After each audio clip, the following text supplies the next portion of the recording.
বাকি আছে। যা কাপায় দে।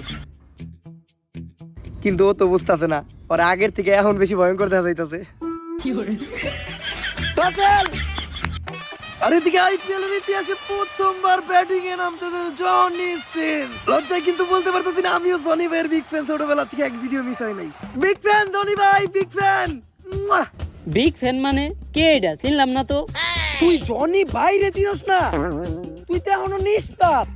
আমার ফেভারিট অ্যাক্টর, আমার ফেভারিট ডাক্তার, আমার ফেভারিট ফুটবলার, আমার ফেভারিট ক্রিকেটার, মানে তোর আমি বুঝাইতে পারব না আমি আর কত বড় ফ্যান। ছোটবেলা থেকে হারে দেখতে দেখতে আমি বড় হইছি। জনি ভাই ওমরন ফায়ারের মতো এখন আপনিও ভিডিও দিতে দেরি করেন। ডাক্তারের নিউ শুট চলতেছে অপারেশন থিয়েটারে, খুব তাড়াতাড়ি রিলিজ পাইবো। আর এরপর থেকে আর ভিডিও দিতে দেরি করবো না। এই কথা প্রতিবার ওমরন ফায়ারও কয়। আর জনি ভাই ভিডিওতে কিন্তু এখন আগের মতো মজা পাই না। কি আর করার, এখন তো বয়স হয়ে গেছে। হ্যাঁ, আর তার লগে আপনি অনেক শুকায়ও গেছেন। কি করবেন, পরিশ্রম তো আর কম করেন না। যাক, বেস্ট অফ লাক। বল কর।